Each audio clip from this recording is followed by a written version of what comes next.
ሁለተኛው ስነ ስርዓት ይቀጥላል። የትኛዋ ቁጥር ኳስ ትወጣ ይሆን?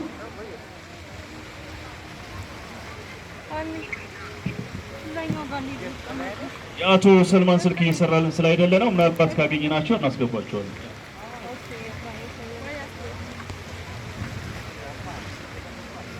እሺ፣ ሁለተኛው ዕጣ እየወጣ ይገኛል። የ1 ሚሊዮን ብር ባለድል ምናቅ ይሆናል። እባክዎት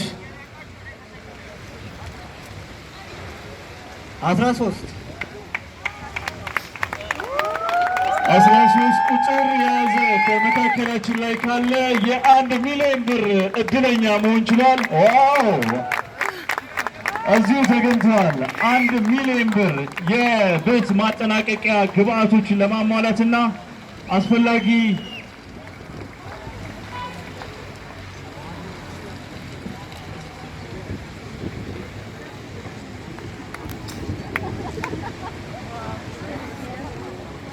ኢንጂነር ሰለሞን ራሳቸው ይህንን ስነ ስርዓት ያከናውናሉ ማለት ነው። ለእድለኛዋ እባካችሁ ሞራል ስጡልን። እንኳን ደስ አለሽ።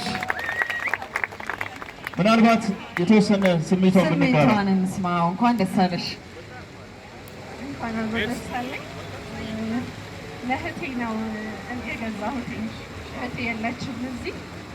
ባዶ መሬት ገዛላት ቅር ብሏት ነበረ። ምንም ነገር የሌለው መሬት ነው የገዛ ነው እና እህቴ እንኳን ደስ አለሽ።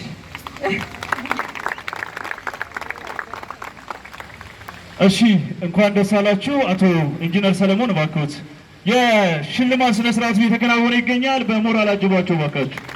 በጣም እናመሰግናለን። በድጋሚ እንኳን ደስ አላችሁ። ሁለት የተለያዩ እድለኞች በዚህ ምድብ ይቀራሉ። 1 ሚሊዮን ብር እያንዳንዳቸው የፊኒሺንግ ስራዎችን መሰረት ያደረገ የ1 ሚሊዮን ብር እድለኛ የሚሆኑበት ነው። ሴቶች እጣ ያውጡ እንጂ ተብለናል። እዚህ ደግሞ አንጋፋዋ ጋዜጠኛ የምንወዳት የእናት ፋንታዌ በመካከላችን አለች። እሷን በታላቅ አክብሮት እንጋብዝና እንኳን ደህና መጣሽ እንላለን። እጣውን እናወጣለን። ሶስተኛው ባለ እድል ወዴት ይሄዳል የሚለውን እናያለን። ቴምር እድለኞችን እያንበሸበሸ ይገኛል። ከመኪና እስከ ፊኒሺንግ ከ1 ሚሊዮን እስከ 4 ሚሊዮን ብር ባለ እድለኞችን እያንበሸበሸ ይገኛል። ሶስተኛው የፊኒሺንግ የ1 ሚሊዮን ብር እድለኛ ማን ይሆን? እባክሽ ጋዜጠኛ፣ አንጋፋ ጋዜጠኛ እናት ፋንታ እዚህ ትገኛለሽ። ለእድለኛው በጣም አመሰግናለሁ። በጣም የሚገርም ቁጥር የወጣው እኔ ገብርኤል ወዳጅ ነኝ። 19 ቁጥር 19 ቁጥር ማጅ ላይ ይሆን ያለው 19 ቁጥር የወጣለት የ1 ሚሊዮን ብር የግንባታ ማጠናቀቂያ እድል ባለቤት የሆነው ማን ነው ወይም ማን ናት? ካርዱን እዚህ ጋር እያየን ነው። እዚህ መካከል ቢኖር ይነሳ ነበር ወይ ትነሳ ነበረ። 19 ቁጥር ዋው!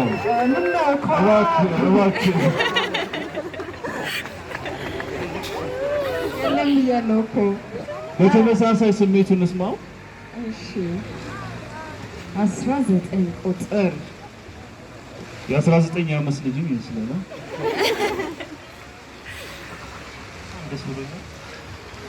አስተዋውቀን። ለማን ነው የሚለው? የቤት ባለቤቱ አንተ ነህ ወይ? ቤተሰብ ነው ወይ?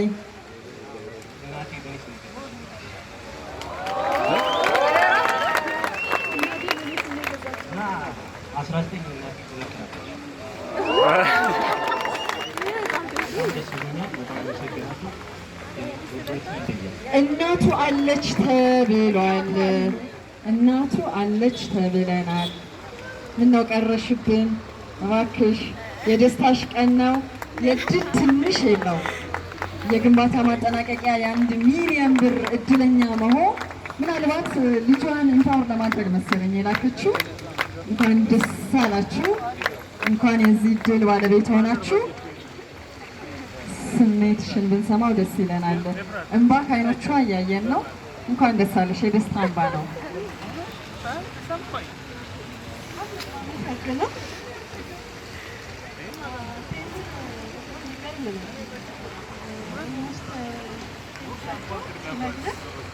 በሙሉ ያመነውና ከዛ በተለያዩ በቃላቸው መሰረት ነው እያየን ያለነው። በጣም ይለያል። በጣም ነው የምናመሰግነው። በልጄ ስም ነው ሲገዛ ጊዜ ነው 19 የኛም የሚጠቅምበት ነው። እናመሰግናለን። እጅግ በጣም እናመሰግናለን። ታምነው ገንዘባቸውን ኢንቨስት ያደረጉ ደንበኞችን ነው እያስደሰተ ያለው።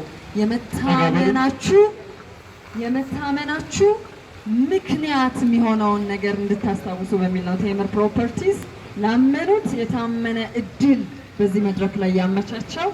እንኳን ደስ አላችሁ የዛሬ እድለኞች።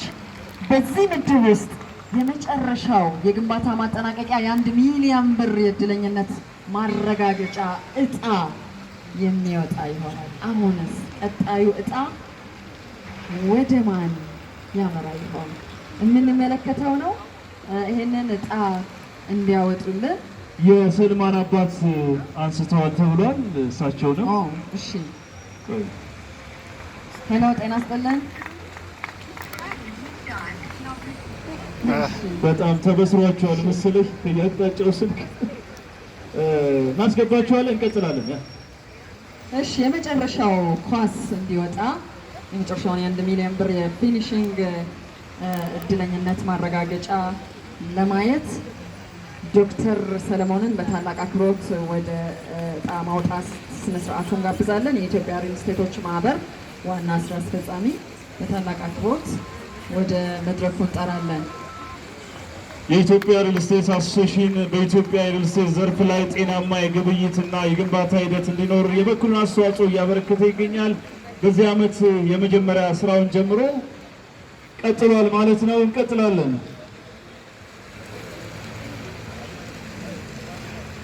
እሺ፣ ቴምር ስጦታ ኤክስፖ ትልቁ መርሃ ግብሩ ኤክስፖን ከማስጀመር ባለፈ ባለፉት ጊዜያቶች በተለያዩ ሚዲያዎች በአንድ ቁልፍ 2 በር እያለ ያለበትን ሚስጥር ይፋ እያደረገ ይገኛል። ቤታቸውን ከፍተው የሚገቡበት ቁልፍም መኪናቸውን የሚያሽከረክሩበትም ከዛ ባለፈ ደግሞ የፊኒሽንግ ማጠናቀቅ ስራዎችን የሚከውኑበት 1 ሚሊዮን ብር ለ4 ባለእድለኞች ይፋ እያደረገ ነው። የመጨረሻው እድለኛ አመሰግናለሁ። 26 ቁጥር 26 ቁጥር ከፍትበል ቁጥሯ 26 ቁጥሩን የያዘችው የቤት ባለቤት ደንበኛ በመካከላችን አለች። እንኳን ደስ አለሽ። የ12 ሚሊዮን ብር የመጨረሻ ባለድል እባክሽ ወደ መድረክ በዛ ተቁማ። ለተሽከርካሪዎቹና ለተለያዩት የፊኒሽንግ ማስፈጸሚያ ግብአቶች እድለኛ የሆኑት 4ቱ እድለኞች አንድ ላይ ተቆጥረው ቴምር ፕሮፐርቲስ ለእነኚህ የዕጣ አወጣጥ ስነ ስርዓት 12 ሚሊዮን ብር ለባለ እድለኞች ይፋ ያደረገበት ነው። የመጨረሻው እድል ይፋ ተደርጎ እንግዲህ ወደ ባለ እድሏ ሄዷል። ምን ትያለሽ?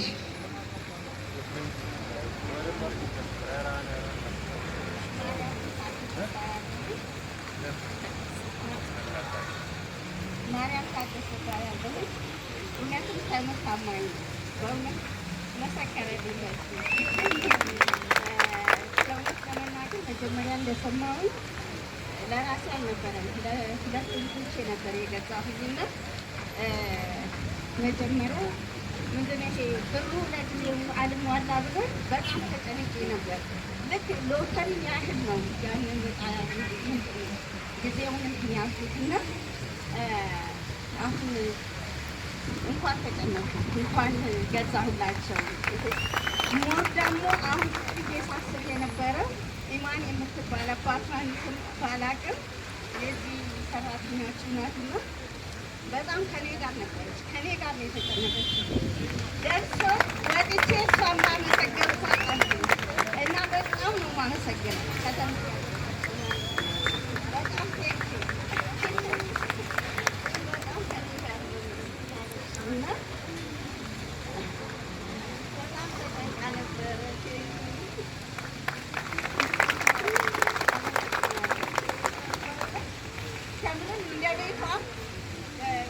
ደንበኞች ልጆቿንም እንደ ራሷ የምታገለግል ነው። ሁሉም ጋር መሰገን ይገባል። በጣም አመሰግናለሁ። እንኳን ደስ አላችሁ። ጥሩ እድልን ያየንበት በተለያዩ ሰዎች እጅ እድሉ እንደገባ ምስክርነት የሰጠንበት ታላቅ የእጣ ወጣት ስነስርዓትን ፈጽመናል። የሰልማን አባት አቶ መሐመድ አደም በቀጥታ መስመር ላይ ይገኛሉ። እሳቸውን ስሜታቸውን እንጋራለን። እባክሽ እንኳን ደስ አላችሁ አቶ መሐመድ። ሄሎ ሄሎ ሄሎ። እሺ መስመር ላይ እንዳሉ እያየን ነው፣ ግን መደማመጥ አልቻለም። ሄሎ ሄሎ። እንደምን አረፈዱ አቶ መሐመድ? እንደምን አረፈዱ? እንኳን ደስ አለዎት። በልጆ ስም ከቴምር ሪል ስቴት የተገዛ ቤት አለ። ዛሬ ደግሞ በተጨማሪነት እድል ከቤታችሁ ገብታለች። የሽያጭ ኤክስፖ ላይ ነበረ። ቴምር ሪል ስቴት ይህንን መረጃ ሰምታችሁ ሊሆን ይችላል የሚል እምነት አለን። ልጆ ሰልማን እንግዲህ የ1 ሚሊዮን ብር የፊኒሽንግ ሎተሪ ወጥቶለታል ወይም እድል ባለቤት ሆኗል። እንኳን ደስ አላችሁ። ደስታችሁን አጣጥሙ። እናመሰግናለን በጣም። እሺ ስሜታቸውን እንወቅ በሚል ነው እንጂ ያው ከአወሩት በላይ ደስታቸው በህይወታቸው እንደሚገለጽ እናምናለን። ቴምር ፕሮፐርቲስ ይህንን የኤክስፖ ማስከፈት ስነ ስርዓት ለባለእድለኞች እጣቸውን በተገቢው አኳኋን መስጠትን አካቶ ደማቅ ስነ ስርዓትን ፈጽሟል። ያው ጥር ምጥን ባለ ሁኔታ ብዙዎች ቤት አንኳኩቶ የገባውን እድል አይተናል።